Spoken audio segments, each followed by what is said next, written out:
Customer വില കൂടുതലാണെന്ന് പറഞ്ഞാൽ എന്തു പറയണം? നമ്മൾ ഈ ആഴ്ച അതിനെക്കുറിച്ചാണ് വിശദീകരിക്കുന്നത്. നമസ്കാരം. ഇന്ന് ഞാൻ പറയാൻ പോകുന്ന വിഷയം എല്ലാ വീട്ടമ്മമാരും ഒരിക്കലെങ്കിലും നേരിട്ടിട്ടുള്ള പ്രശ്നമാണ്. ശരിയല്ലേ? ഒരു പ്രൊഡക്റ്റ് ഉണ്ടാക്കാൻ നമ്മൾ സമയമെടുക്കും. നല്ല ഇൻഗ്രീഡിയൻസും വാങ്ങും. വൃത്തിയായി പാക്കിംഗ് ചെയ്യും. ഫോട്ടോ എടുക്കും. വാട്സപ്പിലിടും. വാട്സപ്പിൽ മാത്രമല്ല ഫേസ്ബുക്കിലും ഇൻസ്റ്റാഗ്രാമിലും ഒക്കെ നമ്മുടെ പ്രൊഡക്ട്സിന്റെ ഫോട്ടോസ് നമ്മൾ ഇടാറുണ്ട്. ഒരു കസ്റ്റമർ മെസ്സേജ് അയക്കുമ്പോൾ, ചേച്ചി ഈ കേക്കിന്റെ പ്രൈസ് എത്രയാണ്? നിങ്ങൾ സന്തോഷത്തോടെ പ്രൈസ് പറയും. അടുത്ത മെസ്സേജ്, അയ്യോ വില കുറച്ച് കൂടുതലല്ലേ? അല്ലെങ്കിൽ കുറച്ച് കുറയ്ക്കാൻ പറ്റുമോ? ബാർഗെയിനിങ് ആയി. അല്ലെങ്കിൽ അവിടെ ഇതിലും കുറഞ്ഞ വിലയ്ക്ക് എവിടെയെങ്കിലും കിട്ടുന്നുണ്ട് എന്നുള്ള കാര്യം നമ്മളോട് പറയും. ഈ ഒരു മെസ്സേജ് വന്നാൽ പല അമ്മമാരുടെയും ആത്മവിശ്വാസം പാടെ തകർന്നു പോകും. ചിലർ ഉടനെ തന്നെ ഡിസ്കൗണ്ട് കൊടുക്കും. ചിലർ പ്രോഫിറ്റ് ഒഴിവാക്കും. ചിലർ നഷ്ടത്തിൽ പോലും ഓർഡർ എടുക്കും. ചിലർ വിചാരിക്കും എന്റെ പ്രൊഡക്റ്റിന് ഇത്ര വില പറയാൻ പാടില്ലായിരുന്നോ? എന്റെ പ്രൊഡക്റ്റിന് ഇത്ര വില പറയാൻ പാടില്ലായിരുന്നോ? ഇവിടെയാണ് ബിസിനസ് പിന്നോട്ട് പോകാൻ തുടങ്ങുന്നത്. ഇന്ന് ഈ വീഡിയോയിൽ ഞാൻ നിങ്ങളെ പ്രൈസ് കൂട്ടാൻ പഠിപ്പിക്കില്ല. കസ്റ്റമറിനെ വഞ്ചിക്കാനും പഠിപ്പിക്കില്ല. ഒരു കാര്യം മനസ്സിലാക്കണം. കസ്റ്റമർ വില കൂടുതലാണെന്ന് പറഞ്ഞാൽ അത് എല്ലായ്പ്പോഴും പ്രൈസിനെ കുറിച്ച് പറയുന്നതല്ല. അത് പലപ്പോഴും വാല്യൂ മനസ്സിലാകാത്തതിനെ കുറിച്ചാണ്. ഒരു ചെറിയ ഉദാഹരണത്തിലൂടെ നമുക്ക് നോക്കാം. ഒരു ദിവസം ഞാൻ 2 വാട്ടർ ബോട്ടിൽ കണ്ടു. ഒന്നിന് 20 രൂപ, മറ്റൊന്നിന് 120 രൂപ. രണ്ടും വെള്ളം നിറയ്ക്കുന്ന ബോട്ടിൽ തന്നെയാണേ. പിന്നെ എന്തുകൊണ്ടാണ് 120 രൂപയ്ക്ക് ആളുകൾ വാങ്ങുന്നത്? കാരണം ഒന്നേ ഉള്ളൂ. അവിടെ വാട്ടർ മാത്രം വിറ്റിട്ടില്ല. ബ്രാൻഡ് വിറ്റു, പാക്കിംഗ് വിറ്റു, എക്സ്പീരിയൻസ് വിറ്റു, ട്രസ്റ്റ് വിറ്റു. അങ്ങനെ ഒരു കമ്പനിയോടുള്ള ട്രസ്റ്റ്, അതാണ് നമുക്ക് സെയിലാകുന്നത്. ബിസിനസ്സിൽ നമ്മളും ഇത് തന്നെയാണ് ചെയ്യേണ്ടത്. ഇനി ഞാൻ നിങ്ങളോടൊരു ചോദ്യം ചോദിക്കാം. നിങ്ങൾ പ്രൊഡക്റ്റ് വിൽക്കുകയാണോ അതോ വിശ്വാസം വിൽക്കുകയാണോ? ഏതാ നിങ്ങൾ ചെയ്യുന്നത്? നിങ്ങളുടെ പ്രൊഡക്റ്റിന് തന്നെയാണോ നിങ്ങൾ മാർക്കറ്റ് വാല്യൂ ഇടുന്നത്? അതോ നിങ്ങൾ വിശ്വാസത്തെയാണോ? നിങ്ങളോടുള്ള വിശ്വാസമാണ്. ഒരു നിമിഷം നിങ്ങൾ ചിന്തിച്ചു നോക്കൂ. നിങ്ങൾ കേക്ക് ചെയ്യുന്ന ആളാണെന്ന് കരുതുക. കസ്റ്റമർ ചോദിക്കുന്നു, ഇത്ര വില എന്തിനാണ്? നിങ്ങൾ മറുപടി പറയുന്നു, ചേച്ചി എല്ലാവരും ഇത്ര തന്നെയാ വാങ്ങുന്നത്. ഇത് തെറ്റായ മറുപടിയാണ്. ശരിയാണെന്ന് നിങ്ങൾക്ക് തോന്നുന്നുണ്ടോ? വീണ്ടും കസ്റ്റമർ ചോദിക്കുന്നു, ഇത്ര വില എന്തിനാണ്? നിങ്ങൾ പറയുന്നു, ഞാൻ നല്ല ബട്ടറാണ് ഉപയോഗിക്കുന്നത്, ഫ്രഷ് ക്രീമാണ് ഉപയോഗിക്കുന്നത്, ഓർഡർ കിട്ടിയതിന് ശേഷമാണ് തയ്യാറാക്കുന്നത്. ഞാൻ പഠിപ്പിക്കാൻ പോകുന്നത് നിങ്ങളുടെ പ്രൊഡക്റ്റിന്റെ വാല്യൂ എങ്ങനെ സംസാരിക്കാമെന്നാണ്. Artificial preservatives ഉപയോഗിക്കുന്നേയില്ല. ഓരോ കേക്കും ഫ്രഷ് ആയി തയ്യാറാക്കുന്നതാണ്. ഇപ്പോൾ കസ്റ്റമറിന്റെ മനസ്സിൽ എന്താണ് സംഭവിക്കുന്നത്?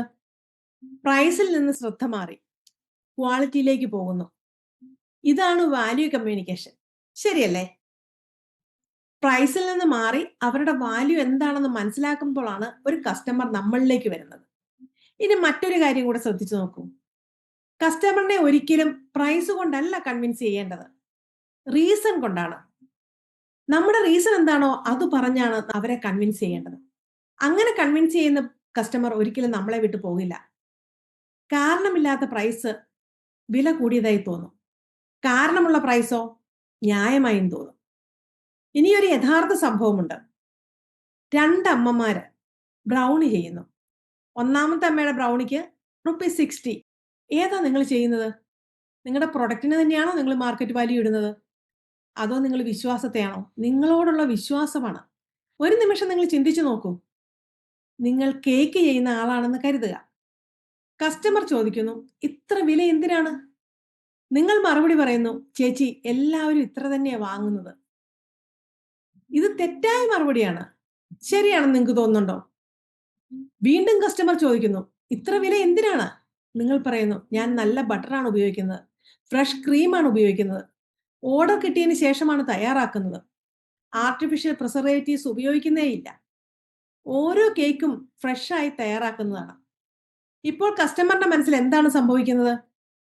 പ്രൈസിൽ നിന്ന് ശ്രദ്ധ മാറി ക്വാളിറ്റിയിലേക്ക് പോകുന്നു. ഇതാണ് വാല്യൂ കമ്മ്യൂണിക്കേഷൻ. ശരിയല്ലേ? പ്രൈസിൽ നിന്ന് മാറി അവരുടെ വാല്യൂ എന്താണെന്ന് മനസ്സിലാക്കുമ്പോഴാണ് ഒരു കസ്റ്റമർ നമ്മളിലേക്ക് വരുന്നത്. ഇനി മറ്റൊരു കാര്യം കൂടെ ശ്രദ്ധിച്ചു നോക്കൂ. കസ്റ്റമറിനെ ഒരിക്കലും പ്രൈസ് കൊണ്ടല്ല കൺവിൻസ് ചെയ്യേണ്ടത്, റീസൺ കൊണ്ടാണ്. നമ്മുടെ റീസൺ എന്താണോ അത് പറഞ്ഞാണ് നമ്മൾ അവരെ കൺവിൻസ് ചെയ്യേണ്ടത്. അങ്ങനെ കൺവിൻസ് ചെയ്യുന്ന കസ്റ്റമർ ഒരിക്കലും നമ്മളെ വിട്ടു പോകില്ല. കാരണമില്ലാത്ത പ്രൈസ് വില കൂടിയതായി തോന്നും. കാരണമുള്ള പ്രൈസോ ന്യായമായും തോന്നും. ഇനിയൊരു യഥാർത്ഥ സംഭവമുണ്ട്. 2 അമ്മമാര് ബ്രൗണി ചെയ്യുന്നു. ഒന്നാമത്തെ അമ്മയുടെ ബ്രൗണിക്ക് ₹60 മാത്രം. രണ്ടാമത്തെ അമ്മയുടെ ബ്രൗണിക്ക് ₹110. 110. പക്ഷേ കൂടുതൽ റിപ്പീറ്റ് കസ്റ്റമർ ആർക്കാണ്? 110 വാങ്ങുന്ന അമ്മയ്ക്കാണ്. എന്തുകൊണ്ട്? അവൾ ബ്രൗണി മാത്രമല്ല വിൽക്കുന്നത്. അവളൊരു എക്സ്പീരിയൻസ് കൊടുത്തു. ഓരോ ബോക്സിലും താങ്ക് യു കാർഡും കൊടുത്തു. ശരിയായ പാക്കിംഗ്, കസ്റ്റമറിന്റെ പേരെഴുതിയ sticker, storage instructions, serving tips, ഒരു ചെറിയ സ്മൈൽ ഇമോജി. കസ്റ്റമറിന് തോന്നി ഇതെല്ലാം നമ്മളെ അട്രാക്ട് ചെയ്യുന്നുണ്ട്, നമ്മളെ കൂടുതൽ അവർ പരിഗണിക്കുന്നുണ്ട്. ഇതാണ് ഒരു കസ്റ്റമറിന് വേണ്ടത്. ഞാൻ ബ്രൗൺ വാങ്ങിയതല്ല, ഒരു കെയർ വാങ്ങി. ആ ഒരു കസ്റ്റമറിന്റെ, ആ ഒരു അമ്മയുടെ കയ്യിൽ നിന്ന് ബ്രൗണി മാത്രമല്ല, അവരുടെ ആ ഒരു കെയർ, അവരുടെ ആ ഒരു താല്പര്യം, അവർക്ക് അതിനോടുള്ള ഒരു ഇൻട്രസ്റ്റ്, അതാണ് ഞാൻ വാങ്ങിയത്. ഓർക്കുക, കസ്റ്റമർ പ്രൊഡക്റ്റ് മാത്രം വാങ്ങുന്നില്ല, എക്സ്പീരിയൻസ് കൂടിയാണ് അവർ വാങ്ങുന്നത്. കസ്റ്റമർ എക്സ്പീരിയൻസ് എന്നത് എന്താണെന്ന് ഒരു ചെറിയ കഥയിലൂടെ മനസ്സിലാക്കിയാലോ? ഒരു ദിവസം 2 പേർ ഒരേ തരത്തിലുള്ള ഹോം മെയ്ഡ് കുക്കീസ് ഉണ്ടാക്കി. 2 പേരുടെയും റെസിപ്പി ഏകദേശം ഒരുപോലെ. 2 പേരുടെ രുചിയും വളരെ നല്ലത്. ആദ്യത്തെ ആൾ ഒരു സാധാരണ കവറിൽ കുക്കീസ് കൊടുത്തു. രണ്ടാമത്തെ ആൾ എന്താണ് ചെയ്തത്? വൃത്തിയുള്ള ഫുഡ് ഗ്രേഡ് ബോക്സ് ഉപയോഗിച്ചു. അതിനു മുകളിൽ ഒരു ചെറിയ സ്റ്റിക്കർ ഒട്ടിച്ചു.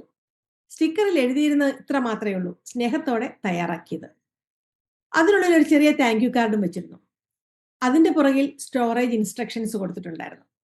ഈ കുക്കീസ് ഏറ്റവും നല്ല രുചിയിൽ കഴിക്കാൻ 10 ദിവസത്തിനുള്ളിൽ ഉപയോഗിക്കുക.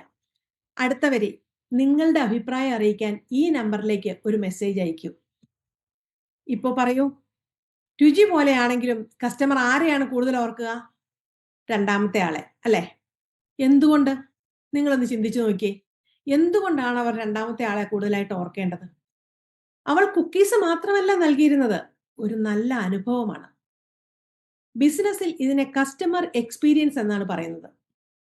ഇനി മറ്റൊരു വലിയ തെറ്റ് നമുക്ക് നോക്കാം. കസ്റ്റമർ ചോദിക്കുന്നു, ഡിസ്കൗണ്ട് ഉണ്ടോ? പലരും ഉടനെ പറയും, ശരി, ₹50 കുറച്ച് തരാം. ഒരു മിനിറ്റ്, ഇവിടെ ആരാണ് ജയിച്ചത്? കസ്റ്റമർ അല്ല, നഷ്ടപ്പെട്ടത് നിങ്ങളാണ്. കാരണം കസ്റ്റമർ ചോയ്സ് ഡിസ്കൗണ്ട് ആണ്, നിങ്ങൾ കൊടുത്തത് പ്രോഫിറ്റ് ആണ്. അതിന് പകരം എന്ത് ചെയ്യാം? ഇങ്ങനെ പറയാം, ഈ പ്രൊഡക്റ്റിന്റെ ക്വാളിറ്റിയിൽ ഞാൻ വിട്ടുവീഴ്ച ചെയ്യാറില്ല, അതുകൊണ്ട് പ്രൈസ് കുറയ്ക്കാൻ കഴിയില്ല. പക്ഷെ നിങ്ങൾ ആദ്യമായാണ് ഓർഡർ ചെയ്യുന്നത് എന്നതുകൊണ്ട് ഫ്രീ ഡെലിവറി നൽകാം. അല്ലെങ്കിൽ ഒരു ചെറിയ കോംപ്ലിമെന്ററി ഐറ്റം കൂടി ചേർക്കാം. ഇവിടെ ശ്രദ്ധിക്കുക, നിങ്ങൾ പ്രൈസ് കുറച്ചില്ല, വാല്യൂ കൂട്ടി. ഇതാണ് സ്മാർട്ട് സെല്ലിംഗ് എന്ന് പറയുന്നത്. ഇനി മറ്റൊരു ഉദാഹരണം കൂടെ പറയാം. ഒരു കസ്റ്റമർ ചോദിക്കുന്നു, അവിടെ അതേ പ്രൊഡക്റ്റ് കുറച്ച് വിലയ്ക്ക് കിട്ടുന്നുണ്ട് വേറൊരു കടയിൽ, അല്ലെങ്കിൽ വേറൊരു ഹോം മേക്കറിന്റെ അടുത്ത്. ഈ ചോദ്യം കേൾക്കുമ്പോൾ പേടിക്കേണ്ട യാതൊരു ആവശ്യമില്ല.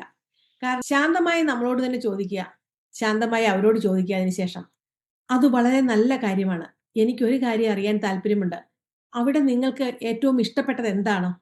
ഇപ്പോൾ കസ്റ്റമർ സംസാരിക്കാൻ തുടങ്ങും, നിങ്ങൾ കേൾക്കുക. സംസാരിക്കുന്നതിനേക്കാൾ കേൾക്കുന്നതിനാണ് ഇവിടെ പ്രധാനപ്പെട്ടത്. കസ്റ്റമർ പറഞ്ഞാൽ അവിടെ വില കുറവാണ്, നിങ്ങൾ പറയാം, തീർച്ചയായും. ഓരോരുത്തർക്കും ഓരോ രീതിയുണ്ട്, ഞങ്ങൾ ഫ്രഷായി ഓർഡർ കിട്ടിയതിന് ശേഷം മാത്രമാണ് തയ്യാറാക്കുന്നത്, അതുകൊണ്ടാണ് ഞങ്ങളുടെ രീതിയും വിലയും വ്യത്യസ്തം. ശ്രദ്ധിച്ചോ, നിങ്ങൾ മറ്റൊരാളെ കുറ്റപ്പെടുത്തിയിട്ടില്ല, സ്വന്തം ക്വാളിറ്റി മാത്രമേ പറഞ്ഞിട്ടുള്ളൂ. പ്രൊഫഷണൽ സെല്ലിംഗ് എന്നത് ഇതാണ്. നമ്മുടെ വർത്തമാനത്തിൽ അല്ലെങ്കിൽ നമ്മുടെ സംസാരത്തിൽ വളരെ കാര്യങ്ങൾ ഒളിഞ്ഞിരിപ്പുണ്ട്. അത് നമ്മൾ പലപ്പോഴും ശ്രദ്ധിക്കേണ്ട കാര്യമാണ്.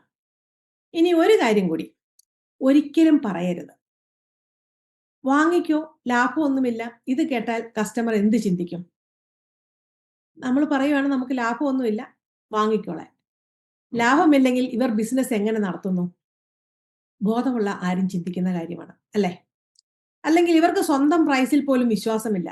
അതുകൊണ്ട് നിങ്ങളുടെ പ്രൊഡക്റ്റിന്റെ വില പറയുമ്പോൾ ആത്മവിശ്വാസം ശബ്ദത്തിലുണ്ടാകണം. വില പറയുന്നത് ഒരു തെറ്റല്ല, അത് നിങ്ങളുടെ പ്രയത്നത്തിന്റെ മൂല്യമാണ്. ഇനി ഒരു ചെറിയ എക്സർസൈസും കൂടെ ചെയ്ത് നോക്കിയാൽ അങ്ങനെയെങ്കിലും ഒരു പേപ്പർ എടുക്കുക. നിങ്ങളുടെ ഏറ്റവും കൂടുതൽ വിറ്റുപോകുന്ന പ്രൊഡക്റ്റുകൾ എഴുതുക. അതിന്റെ താഴെ 5 ചോദ്യങ്ങൾക്ക് ഉത്തരം എഴുതണം. ഈ പ്രൊഡക്റ്റ് എന്തുകൊണ്ട് പ്രത്യേകമാണ് അല്ലെങ്കിൽ വ്യത്യസ്തമാണ്? കസ്റ്റമറിന് ഇതിന്റെ ഏറ്റവും വലിയ ഗുണം എന്താണ്? രണ്ടാമത്തെ ക്വസ്റ്റ്യൻ.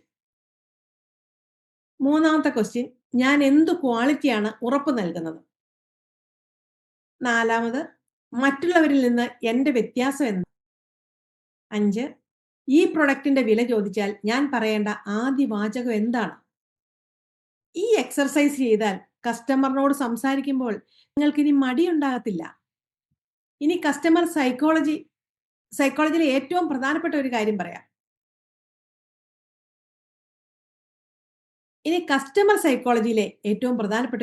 പറയാം. ഒരു കസ്റ്റമർ വില കൂടുതലാണെന്ന് പറയുമ്പോൾ അയാൾക്ക് പലപ്പോഴും നിങ്ങളുടെ പ്രൊഡക്റ്റ് വേണ്ടെന്നല്ല, അയാൾ മനസ്സിൽ കണക്ക് കൂട്ടുകയാണ്. ഇത് വാങ്ങുന്നത് എനിക്ക് ശരിക്കും പ്രയോജനപ്പെടുമോ? ഇവിടെയാണ് നമ്മൾ ചെയ്യുന്ന വലിയ തെറ്റ്. നമ്മൾ ഉടനെ പ്രൈസ് കുറയ്ക്കാൻ തുടങ്ങും, പക്ഷേ കസ്റ്റമർ ഇപ്പോഴും തീരുമാനിച്ചിട്ടില്ല. അപ്പോൾ ആദ്യം കസ്റ്റമറുടെ സംശയം മനസ്സിലാക്കണം. ഒരു ഉദാഹരണം പറഞ്ഞാല്, കസ്റ്റമർ പറയുകയാണ്, ഇത്രയും രൂപയാവുമോ? നിങ്ങൾ ഉടനെ ചോദിക്കരുത് എത്ര കുറച്ചാൽ വാങ്ങും. പകരം ചോദിക്കുക, ഈ പ്രൊഡക്റ്റിനെ കുറിച്ച് എന്തെങ്കിലും സംശയമുണ്ടോ? അല്ലെങ്കിൽ ഏത് ഭാഗമാണ് കൂടുതൽ അറിയാൻ ആഗ്രഹിക്കുന്നത്? ഈ ഒരു ചോദ്യം കോൺവെർസേഷന്റെ ഡയറക്ഷൻ തന്നെ മാറ്റിക്കളയും. കാരണം കസ്റ്റമർ ഇപ്പോൾ പ്രൈസിനെ കുറിച്ച് സംസാരിക്കുന്നത് നിർത്തി ആവശ്യത്തെക്കുറിച്ച് സംസാരിക്കാൻ തുടങ്ങും. ഇനി ഒരു റോൾ പ്ലേ നോക്കാം. ബ്രൗണിക്ക് 450 രൂപയോ? നിങ്ങൾ അതെ എന്ന് സാവധാനം പറയുന്നു. ഒരു കാര്യം ചോദിക്കട്ടെ, വിലയെക്കുറിച്ചാണോ സംശയം? നമ്മൾ വീണ്ടും ചോദിക്കുന്നു. അതോ പ്രൊഡക്റ്റിനെ കുറിച്ച് കൂടുതൽ അറിയാൻ ആഗ്രഹമുണ്ടോ? കസ്റ്റമർ മറുപടി പറയും, അല്ല, കുറച്ച് കൂടുതലാണെന്ന് തോന്നി. നിങ്ങൾ, ഓ മനസ്സിലായി. അങ്ങനെ തോന്നുന്നത് സ്വാഭാവികമാണ്. അതുകൊണ്ടാണ് ഞാനൊരു കാര്യം പറയുന്നത്. ഞങ്ങൾ ഓരോ ബാച്ചും ഓർഡർ കിട്ടിയ ശേഷം മാത്രമാണ് തയ്യാറാക്കുന്നത്. ഫ്രോസൺ സ്റ്റോക്ക് ഇവിടെ ഇല്ല, ഞാൻ ഉപയോഗിക്കാറുമില്ല. ഗുഡ് ക്വാളിറ്റി ഇൻഗ്രീഡിയൻസ് ആണ് ഉപയോഗിക്കുന്നത്. അതുകൊണ്ടാണ് ഈ വില. ഇവിടെ നിങ്ങൾ ശ്രദ്ധിച്ചോ, ഒരിടത്തും കസ്റ്റമർ തെറ്റാണെന്ന് പറഞ്ഞില്ല, നിങ്ങളുടെ ക്വാളിറ്റി മാത്രം വിശദീകരിച്ചു കൊടുത്തു. പ്രൊഫഷണൽ കമ്മ്യൂണിക്കേഷൻ എന്നത് ഇതാണ്. ഇനി മറ്റൊരു വലിയ തെറ്റ്, കസ്റ്റമർ മെസ്സേജ് അയക്കുന്നു. രാവിലെ 10 മണിക്കാണ് നമുക്ക് അയക്കുന്നതെന്ന് വിചാരിക്കുക. നിങ്ങൾ റിപ്ലൈ ചെയ്യുന്നത് വൈകുന്നേരം 7 മണിക്ക്.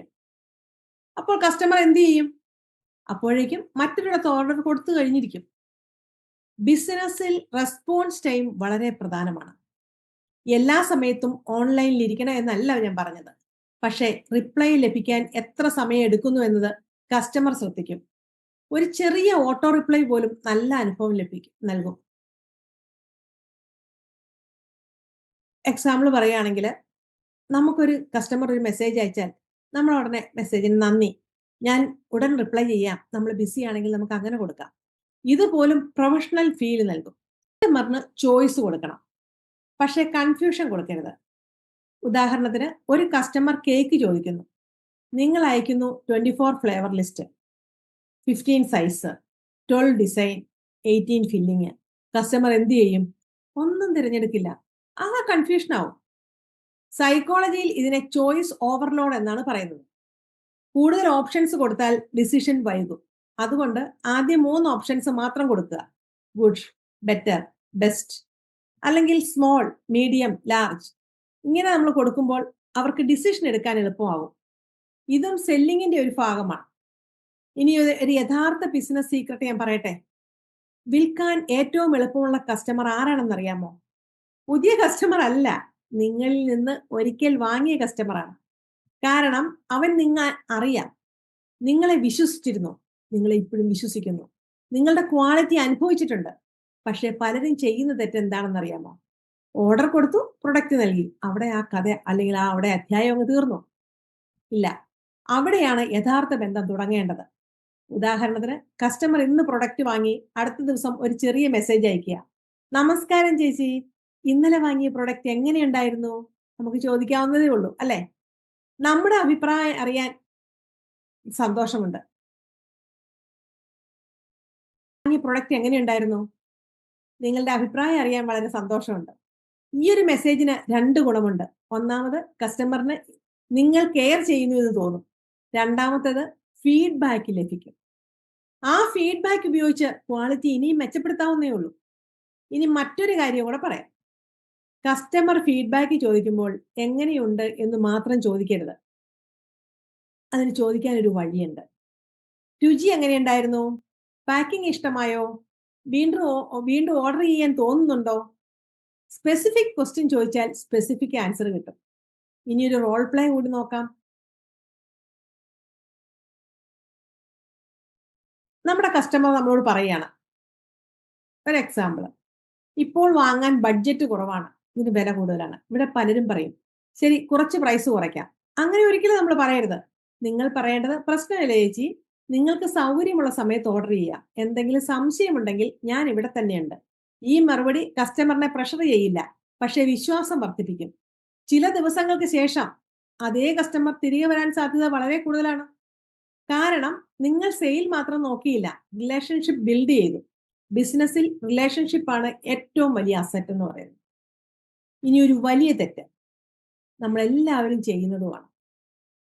കസ്റ്റമറിനെ മറ്റൊരാളുമായി കമ്പയർ ചെയ്യാൻ പാടില്ല. അവർ അത്രയ്ക്ക് വാങ്ങുന്നു, ഇവിടെ ഇത്ര കുറച്ചേ വാങ്ങുന്നുള്ളൂ, അവിടെയൊക്കെ ഇതിലും വില കൂടുതലാണ്. ഇങ്ങനെയുള്ള വാചകങ്ങൾ തീർത്തും ഒഴിവാക്കുക. പകരം നിങ്ങളുടെ പ്രത്യേകതയെക്കുറിച്ച് മാത്രം സംസാരിക്കുക. നമുക്കൊരു വീഡിയോ ചെയ്യാൻ വേണമെങ്കിൽ, അപ്പൊ ആ വീഡിയോയിൽ നമുക്ക് കാണിക്കാം, ഫ്രഷ് ഇൻഗ്രീഡിയൻസ് ആണ് ഞാൻ ഉപയോഗിക്കുന്നത്, അതുപോലെ തന്നെ വൃത്തിയായ തയ്യാറാക്കലാണ്. നമ്മുടെ ആ വീഡിയോയിൽ നമുക്ക് നമ്മുടെ ടേബിളും കാര്യങ്ങളൊക്കെ കാണിക്കാം. ശ്രദ്ധയോടെയുള്ള പാക്കിങ്, നമ്മുടെ പാക്ക് ചെയ്തേക്കുന്ന സംഭവങ്ങൾ കാണിക്കാം. അതുപോലെ തന്നെ നമ്മൾ ഡെലിവറി ചെയ്യുന്ന എന്തിനെങ്കിലും ഫോട്ടോയോ വല്ലതും ഉണ്ടെങ്കിൽ അതൊക്കെ ഉൾക്കൊള്ളിച്ച് നമുക്കൊരു വീഡിയോ ആക്കി എടുക്കാം. എന്നിട്ട് അത് നമുക്ക് കസ്റ്റമറിന് അയച്ചു കൊടുക്കാം. ഇതെല്ലാം ഞാൻ വളരെ സൂക്ഷ്മതയോടെ നോക്കുന്നത് കൊണ്ടാണ് ഇതിന് ഇത്രയും വില. ശേഷം ബോക്സ് തുറന്ന് നമ്മൾ അതിന്റെ packing, sticker, thank you card എന്നിവ ക്ലോസപ്പായി കാണിച്ചു കൊടുക്കാവുന്നതേ ഉള്ളൂ. ഇതൊക്കെ കാണിക്കുമ്പം കസ്റ്റമറിന് നമ്മളോട് കൂടുതൽ ഒരു താല്പര്യം തോന്നും. ഇതൊക്കെ ഇവര് വളരെ കൃത്യമായി ചെയ്യുന്നുണ്ട്, പാലിക്കുന്നുണ്ട്, ഹൈജീനിക് ആണ്. അപ്പൊ അതുകൊണ്ട് നമ്മുടെ ഓർഡർ വാങ്ങാൻ കസ്റ്റമർ തയ്യാറാവും. അങ്ങനെയെങ്കിൽ നമുക്കൊരു എക്സർസൈസ് ചെയ്ത് നോക്കിയാലോ? താല്പര്യമെങ്കിൽ ഒരു പേപ്പർ എടുക്കുക, നിങ്ങളുടെ പ്രൊഡക്റ്റിന്റെ പേര് എഴുതുക, അതിന് താഴെ എന്റെ പ്രൊഡക്റ്റ് എന്തുകൊണ്ട് വിലമതിക്കപ്പെടണം എന്ന് മാത്രം എഴുതുക. പിന്നെ കുറഞ്ഞത് 10 കാരണങ്ങൾ എഴുതുക. നമ്മുടെ പ്രൊഡക്റ്റിനെ കുറിച്ചുള്ള നമുക്കത് ഇഷ്ടപ്പെടാനുള്ള കാരണം, അല്ലെങ്കിൽ നമ്മൾ അതിനകത്ത് ചെയ്യുന്ന കാര്യങ്ങൾ 10 കാരണങ്ങൾ എഴുതുക. ഞാനൊരു എക്സാമ്പിൾ പറയുകയാണെങ്കിൽ, ഫ്രഷ് പ്രിപ്പറേഷൻ ആണ്, നമ്മൾ ക്വാളിറ്റി ഇൻഗ്രീഡിയൻസ് ആണ് നമ്മൾ യൂസ് ചെയ്യുന്നത്. പിന്നെ കിച്ചൺ നമ്മൾ ക്ലീൻലിനെസ് നമ്മൾ ശ്രദ്ധിക്കാറുണ്ട്. പാക്കിങ് വളരെ നീറ്റ് ആയിരിക്കും. പിന്നെ കറക്റ്റ് ടൈമിൽ തന്നെ നമ്മൾ ഡെലിവറി ചെയ്യുന്നുണ്ട്. നമ്മൾ ഓരോ പ്രൊഡക്റ്റിനും പേഴ്സണൽ അറ്റൻഷൻ കൊടുക്കുന്നുണ്ട്. കൺസിസ്റ്റന്റ് ടേസ്റ്റ് ആണ്. കസ്റ്റമറിന്റെ സപ്പോർട്ട് നമുക്കുണ്ട്. നമ്മൾ സർവീസ് വളരെ ഓണസ്റ്റ് ആയിട്ട് കൃത്യസമയത്ത് നമ്മൾ കൊടുക്കും. വളരെ സത്യസന്ധമായ സർവീസാണ് നമ്മൾ ചെയ്യുന്നത്. അതുപോലെ തന്നെ എനിക്ക് ഈ ഒരു പ്രൊഡക്റ്റ് ഉണ്ടാക്കാൻ എൻ്റെ പാഷനാണ്. ഇത്രയും കാര്യങ്ങൾ നമ്മൾ ശ്രദ്ധിക്കും, അല്ലെ? അതുപോലെ നിങ്ങളുടെ കാര്യങ്ങൾ, ഇപ്പൊ എന്റെ കാര്യങ്ങളാണ് ഞാൻ പറഞ്ഞത് എന്ന് പറഞ്ഞ കണക്ക് ഈ 10 കാര്യങ്ങൾ എഴുതി നിങ്ങൾ ആ പേപ്പറിലേക്ക് നിങ്ങൾ ശ്രദ്ധിക്കുന്ന 10 കാര്യങ്ങൾ നിങ്ങൾക്ക് എഴുതുക നിങ്ങളുടെ ഒരു പ്രൊഡക്റ്റിനെ കുറിച്ച്. അത് നിങ്ങൾ ദിവസവും വായിച്ചു നോക്കുക. എന്തുകൊണ്ടാണെന്നോ? നിങ്ങൾക്ക് സ്വന്തം പ്രൊഡക്റ്റിന്റെ വാല്യൂവിൽ വിശ്വാസം വരാൻ വേണ്ടി, കൂടുതൽ നിങ്ങളുടെ പ്രൊഡക്റ്റിനോടുള്ള വിശ്വാസം നിങ്ങൾക്ക് വർദ്ധിക്കാൻ വേണ്ടിയിട്ട്. അപ്പൊ നിങ്ങളുടെ പ്രൊഡക്റ്റ് നിങ്ങൾ വായിച്ച്, നിങ്ങളുടെ പ്രൊഡക്റ്റിന്റെ ക്വാളിറ്റി നിങ്ങൾ വായിക്കുക. ഒരു 10 ക്വാളിറ്റി എഴുതിയിട്ട് അത് നിങ്ങൾ വായിക്കുക. അത് ആ വാല്യൂവിൽ നിങ്ങൾക്ക് തന്നെ വിശ്വാസം ഉണ്ടാവണം. അപ്പൊ നമുക്ക് തനിയെ കോൺഫിഡൻസ് ഉണ്ടാവും. കസ്റ്റമറിന് ഒരിക്കലും വിശ്വാസം വരില്ല. ആത്മവിശ്വാസം ആദ്യം നമ്മളിൽ തന്നെയാണ് തുടങ്ങേണ്ടത്. അതിനുശേഷമാണ് അത് കസ്റ്റമറിലേക്ക് പോകുന്നത്. ഇനി ഈ വീഡിയോ അവസാനിപ്പിക്കുന്നതിന് മുമ്പ് ഞാൻ നിങ്ങളോട് ഒരു കാര്യം കൂടെ ചോദിക്കട്ടെ. നിങ്ങൾ ശരിക്കും എന്താണ് വിൽക്കുന്നത്? കേക്കാണോ? കുക്കീസാണോ? ബ്രൗണിയാണോ? ഞാൻ പറഞ്ഞാൽ ഇതൊന്നുമല്ല. നിങ്ങൾ വിൽക്കുന്നത് വിശ്വാസമാണ്. ഒരമ്മ തന്റെ കുഞ്ഞിന്റെ ബർത്ത്ഡേക്കായി കേക്ക് ഓർഡർ ചെയ്യുമ്പോൾ അവൾ കേക്ക് മാത്രമല്ല വാങ്ങുന്നത്, ആ ദിവസത്തെ സന്തോഷമാണ് വാങ്ങുന്നത്. ശരിയല്ലേ? നിങ്ങളൊന്ന് ആലോചിച്ച് നോക്ക്. നിങ്ങളുടെ കുഞ്ഞിന്റെ ബർത്ത്ഡേക്ക് നിങ്ങൾ എന്തെല്ലാം കാര്യങ്ങൾ വീട്ടിലുണ്ടാക്കുമ്പോഴും നിങ്ങൾ ആ ഒരു ബർത്ത്ഡേക്ക് കേക്ക് ഉണ്ടാക്കുന്ന, അല്ലെങ്കിൽ കുടുംബത്തിൽ ഉണ്ടാക്കുന്ന ആ സന്തോഷം നിങ്ങൾ ആസ്വദിക്കുവാണ്. അത് തന്നെയാണ് ഒരു കുടുംബം ഈവനിങ് ടീക്ക് കുക്കീസ് വാങ്ങുമ്പോൾ അവർ കുക്കീസ് മാത്രം വാങ്ങുന്നില്ല, ഒരു നല്ല സമയമാണ് വാങ്ങുന്നത്, എന്റർടൈൻമെന്റ് ആണ് വാങ്ങുന്നത്. അതുകൊണ്ട് നമ്മുടെ പ്രൊഡക്റ്റിനെ ഒരിക്കലും സാധനം എന്ന് മാത്രം കാണരുത്. അതൊരു അനുഭവമാണ്, ഒരു സന്തോഷമാണ്, അതൊരു ഓർമ്മയാണ്. ഇനി ഒരു കാര്യം കൂടെ ഓർമ്മപ്പെടുത്തിയാൽ, ബിസിനസ്സിൽ എല്ലാവരും കസ്റ്റമർ ആകില്ല. ഇത് തന്നെ നമ്മൾ ആദ്യം മനസ്സിലാക്കുകയും നമ്മുടെ മനസ്സിനെ പറഞ്ഞ് പഠിപ്പിക്കുകയും ചെയ്യേണ്ട ഒരു കാര്യമാണ്. നിങ്ങളുടെ പ്രൊഡക്റ്റ് എല്ലാവർക്കും വേണ്ടിയുള്ളതല്ല. നിങ്ങളുടെ ക്വാളിറ്റി വിലമതിക്കുന്ന ആൾക്കാർക്ക് വേണ്ടിയിട്ടുള്ളതാണ്. അതുകൊണ്ട് എല്ലാവരെയും കസ്റ്റമർ ആക്കണമെന്ന് നിങ്ങൾ വാശി പിടിക്കേണ്ട കാര്യമില്ല. നിങ്ങളുടെ ചിന്ത മാറ്റുക. പകരം ശരിയായ കസ്റ്റമറിനെ കണ്ടെത്തണം എന്ന് മാത്രം ചിന്തിക്കുക. ഈ ഒരു മാറ്റം നിങ്ങളുടെ ബിസിനസ് മുഴുവനും മാറ്റിക്കും. വില കുറച്ചാൽ ഞാൻ വാങ്ങാം എന്ന് പുഞ്ചിരിയോടെ പറയുന്ന ഒരാളോട് നമ്മൾ എന്ത് പറയണം? നിങ്ങൾ ചോദിച്ചതിന് നന്ദി. പക്ഷേ ഞങ്ങളുടെ എല്ലാ പ്രൊഡക്ട്സും ഒരേ ക്വാളിറ്റി സ്റ്റാൻഡേർഡിലാണ് തയ്യാറാക്കുന്നത്. അതുകൊണ്ട് പ്രൈസ് മാറ്റാറേ ഇല്ല. നിങ്ങൾ ആദ്യമാണ് ഓർഡർ ചെയ്യുന്നത് എന്നതുകൊണ്ട് തന്നെ പ്രൊഡക്റ്റ് ഉപയോഗിക്കുന്നതിനുള്ള ചില ടിപ്സ് ഷെയർ ചെയ്യുക. എന്തെങ്കിലും സംശയമുണ്ടെങ്കിൽ എപ്പോഴും എന്നോട് ബന്ധപ്പെടാം, എന്നോട് ചോദിക്കാം എന്ന് മാത്രം നമ്മൾ സംസാരിക്കുക. അപ്പോൾ ആ പ്രൊഡക്റ്റിനോട് അവർക്കും ഒരു വിശ്വാസം ഉണ്ടാവും. ആ ഒരു കസ്റ്റമറിന് ഒരു വിശ്വാസം ഉണ്ടാവും. ഈ സംഭാഷണത്തിലൂടെയാണ് നമ്മുടെ ആ ഒരു ഐഡന്റിറ്റി അല്ലെങ്കിൽ നമ്മുടെ ആത്മവിശ്വാസം നമ്മൾ വളർത്തിയെടുക്കുന്നത്. അപ്പൊ നമ്മൾ എന്താണ് ഇവിടെ ചെയ്തത്? നമ്മൾ പ്രൈസ് കുറച്ചില്ല, കസ്റ്റമറിനെ ബഹുമാനിച്ചു. നമ്മുടെ ക്വാളിറ്റിയിൽ നമ്മൾ പറഞ്ഞുറച്ചു നിന്നു. വിശ്വാസം നഷ്ടപ്പെടുത്തിയിട്ടില്ല. ഇതാണ് പ്രൊഫഷണൽ സെല്ലിംഗ് എന്ന് പറയുന്നത്. ഇനി ഈ വീഡിയോ കണ്ടുകൊണ്ടിരുന്ന എല്ലാവർക്കും ഞാൻ ഒരു ചലഞ്ച് തരികയാണ്. ഇന്ന് വീട്ടിൽ ഒരു പേപ്പർ എടുക്കുക, അതിന്റെ മുകളിൽ എഴുതുക എന്റെ പ്രൊഡക്റ്റിന്റെ യഥാർത്ഥ മൂല്യം. അതിനിടയിൽ കുറഞ്ഞത് 20 കാരണങ്ങളെങ്കിലും എഴുതണം. എന്റെ പ്രൊഡക്റ്റ് എന്തുകൊണ്ട് നല്ലതാണ്, എന്തുകൊണ്ട് കസ്റ്റമർ എന്നെ തിരഞ്ഞെടുക്കണം, എന്തുകൊണ്ട് ഞാൻ ആത്മവിശ്വാസത്തോടെ എന്റെ വില പറയണം. ഈ എക്സർസൈസ് ചെയ്യുമ്പോൾ ഒരു കാര്യം നിങ്ങൾക്ക് മനസ്സിലാവും. നിങ്ങൾ ഇതുവരെ വില പറഞ്ഞിരുന്നത് പേടിച്ചായിരുന്നു. ഇനി പറയുക ആത്മവിശ്വാസത്തോടെയാകും. ഓർക്കുക, വില കുറച്ചതുകൊണ്ട് ഒരു ബിസിനസ്സും വളരില്ല. വിശ്വാസം കൂട്ടിയാലാണ് വളരുന്നത്. കസ്റ്റമർ ആദ്യം വാങ്ങുന്നത് പ്രൊഡക്റ്റ് അല്ല, നിങ്ങളെ തന്നെയാണ്. നിങ്ങളുടെ സംസാര രീതിയാണ്, നിങ്ങളുടെ ആത്മവിശ്വാസമാണ്, നിങ്ങളുടെ സേവനമാണ്. അതുകൊണ്ട് ഇന്ന് മുതൽ പ്രൈസ് പറയാൻ പേടിക്കരുത്. പകരം വാല്യൂ സംസാരിക്കാൻ പഠിക്കുക. അപ്പോൾ ശരിയായ കസ്റ്റമർ നിങ്ങളെ തന്നെ തിരഞ്ഞെടുക്കും. ഈ വീഡിയോ നിങ്ങൾക്ക് ഉപകാരപ്പെട്ടെങ്കിൽ ലൈക്ക് ചെയ്യുക, ഷെയർ ചെയ്യുക. നിങ്ങൾക്ക് ഏറ്റവും കൂടുതൽ കേൾക്കുന്ന കസ്റ്റമർ ക്വസ്റ്റ്യൻ എന്താണെന്ന് കമന്റിൽ ഒന്ന് എഴുതുക. അടുത്ത വീഡിയോയിൽ നമ്മൾ സംസാരിക്കുന്നത് കസ്റ്റമറിനെ ഒരു തവണ വാങ്ങുന്ന ആളിൽ നിന്ന് റിപ്പീറ്റ് കസ്റ്റമർ ആക്കാനുള്ള 10 പ്രാക്ടിക്കൽ രീതികളാണ്. ഈ വിഷയത്തെക്കുറിച്ച് നമുക്ക് അടുത്ത ആഴ്ച സംസാരിക്കാം. ആ വീഡിയോ നഷ്ടപ്പെടുത്തരുത്. അതിനുവേണ്ടി നിങ്ങൾ ഈ ചാനൽ ഒന്ന് സബ്സ്ക്രൈബ് ചെയ്യുക. അതിനുശേഷം ബെല്ലൈക്കണും കൂടെ അമർത്തിയാൽ നിങ്ങൾക്ക് കൃത്യമായി ഞാനിടുന്ന വീഡിയോസ് എല്ലാം കാണാനും ആസ്വദിക്കാനും സാധിക്കും. വീണ്ടും നമുക്ക് അടുത്ത വീഡിയോയിൽ കാണാം. Thank you.